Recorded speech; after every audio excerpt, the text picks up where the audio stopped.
अस्सलाम वालेकुम, कैसे हैं आप लोग? उम्मीद करती हूँ ठीक-ठाक होंगे, खैरियत से होंगे। अब जैसा कि आपको नज़र आ रहा है मज़े-मज़े की सैलेड, अचार, पापड़ और चावल और दाल बहुत ही मज़े का बना है और आज मैं आपको बताने लगी हूँ ये मैंने कैसे बनाया। जी जनाब, दालचे के लिए यहाँ पर मैंने दाल ले ली है और दाल मैंने एक ली है चने की और दूसरी ली है लाल मसूर की दाल।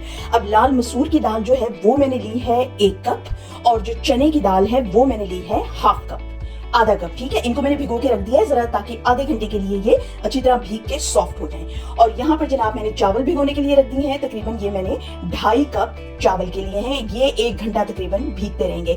जब तक हम अपना दालचा पूरा बना लेंगे ये भीगते रहेंगे, इनको मैं एंड पे बनाऊंगी। और उसके बाद जनाब ये मेरा तकरीबन आधा किलो से कुछ ज्यादा है, ये गोश्त लैम्ब का गोश्त है और इसको भी मैंने धो लिया है अच्छे तरीके से।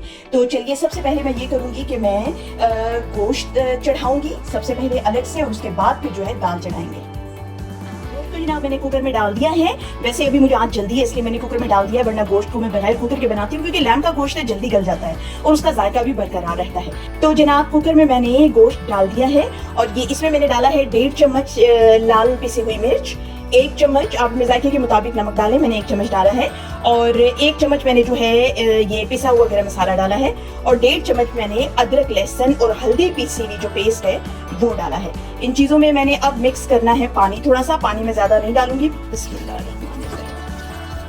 मैंने जी इसमें सिर्फ आधा कप पानी डाला है और क्योंकि लैम्ब है इसको गलने के लिए बहुत ज्यादा पानी की जरूरत नहीं होती और वैसे भी मैंने इसको सूखा सूखा बिल्कुल मसाले की तरह भुना हुआ उसमें शामिल करना है दाल में। तो अब मैं इसको गलाने के लिए चढ़ा दूंगी सिर्फ 10 से 15 मिनट के लिए।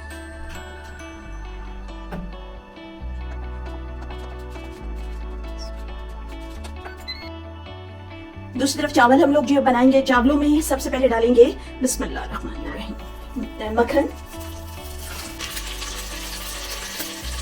मक्खन डाला है और मक्खन के बाद जनाब 1 चम्मच इसमें मैं ऐड करूंगी असली घी। इसके साथ ही यहाँ पर ये मैंने रखा है लौंग है, 5-6 दाने लौंग के हैं, 4 दाने इलायची के हैं, 2 तेजपात के टुकड़े हैं और आधा चम्मच सफेद जीरे का है और 2 दालचीनी है। ये सब इसमें डाल देंगे। सिर्फ आधा चम्मच इसमें अदरक लहसुन का पेस्ट डालेंगे, हल्दी भी इसमें शामिल है।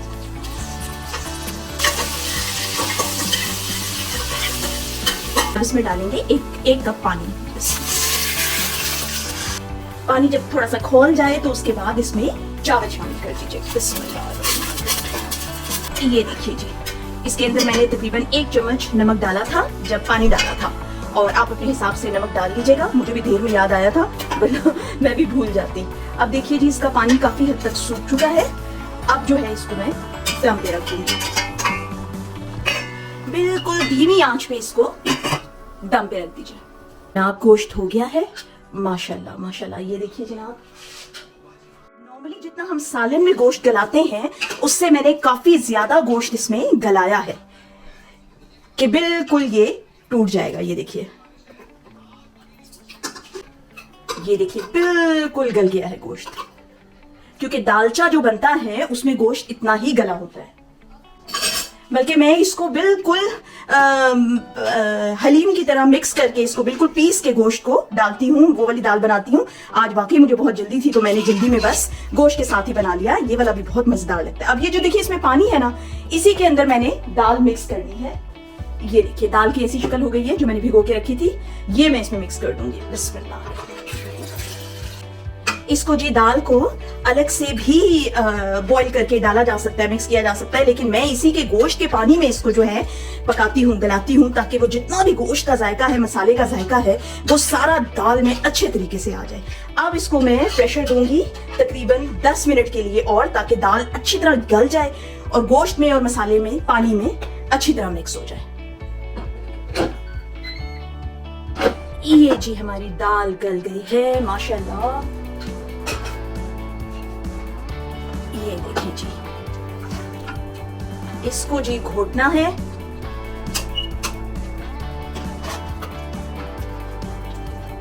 ये देखिए जी माशाल्लाह बड़ा प्यारा सा रंग इसका आ गया है, इसकी खुशबू इतनी अच्छी आ रही है। ये देखिए जी गोश्त की बड़ी बोटियां थी लेकिन वो इसमें किस तरह से मिक्स हो गई हैं। अभी मैं इसको घोटूंगी और तो ये और ज्यादा घुट जाएंगी और बड़ी प्यारी शक्ल इसकी हलीम की तरह निकल आएगी। इसके अंदर जी तकरीबन 1 गिलास पानी मैंने और डाला है।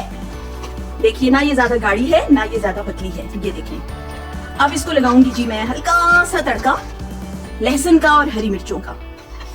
दाल मेरी तैयार है। अब दूसरी तरफ जरा हम चावलों को देखते हैं जी। माशाल्लाह जी, चावल हमारे बिल्कुल तैयार हैं और मक्खन और असली घी की वजह से इसकी जो खुशबू आ रही है ना, बिस्मिल्लाहिर्रहमानिर्रहीम, माशाल्लाह। ये देखिए जी, आप चावलों की शक्ल देखें, माशाल्लाह।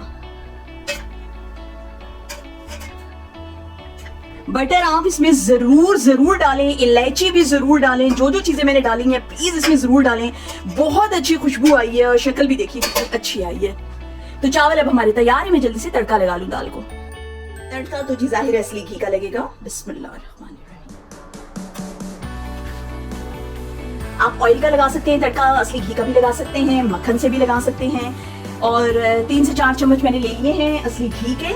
और नीम गरम, अभी हल्का सा ज्यादा तेज गरम नहीं हुआ तो इसमें मैंने अदरक लहसुन का पेस्ट जो है वो डाल दिया।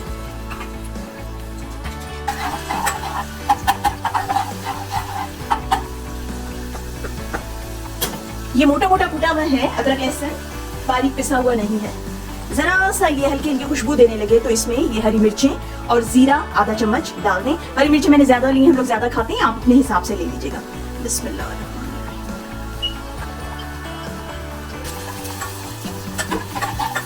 जब ये बन जाए, भुन जाए, तो फिर उसके बाद इसका चूल्हा बंद कर दीजिए और उसके बाद इसमें डालें ये जायफल और जावित्री, दोनों को मिक्स करके पाउडर बनाया है और ये मैंने तकरीबन 3 चुटकी लिया है, आधी चम्मच से भी कम। बिस्मिल्लाह। ये जो टुकड़े आएंगे ना बोटियों के गोश्त के मुंह में, ये इतने लजीज लगेंगे ना, आप बिल्कुल इस तरह बना के देखिए जरा। अब इसमें मैं तड़का में मिक्स करूंगी।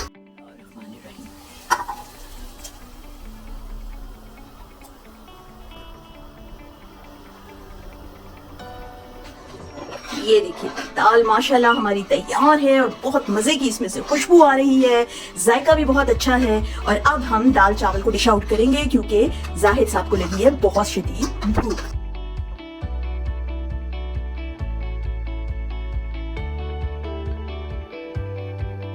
जी जनाब, दाल चावल हमारे मज़ेदार से तैयार हैं और इसकी सैलेड आप देखें, रंग देखें और खुशबू इसकी सिर्फ मुझे आ रही है। और मेरे कहने पे आप ज़रूर बिल्कुल इसी तरह से ये दालचा बनाएं। इसको दालचा बोलते हैं एक्चुअली, जो गोश्त के साथ बनाया जाता है। तो एक प्लेट ये मैंने अपने लिए तैयार की है, दूसरी प्लेट एक थाली में लेकर आई हूँ, बहुत खूबसूरत, मुझे हमेशा से बहुत पसंद थी, पहली दफ़ा मैं लेकर आई हूँ और ये मैंने आपको दिखाने के लिए सजाई है। इसमें सब चीज़ें आ जाती हैं। अब आपको ये मेरा ब्लॉग आज का अच्छा लगा हो तो शेयर कीजिए, सब्सक्राइब कीजिए, लाइक कीजिए, कमेंट करना मत भूलिए और नेक्स्ट ब्लॉग तक के लिए मुझे इजाजत दीजिए। अल्लाह हाफिज।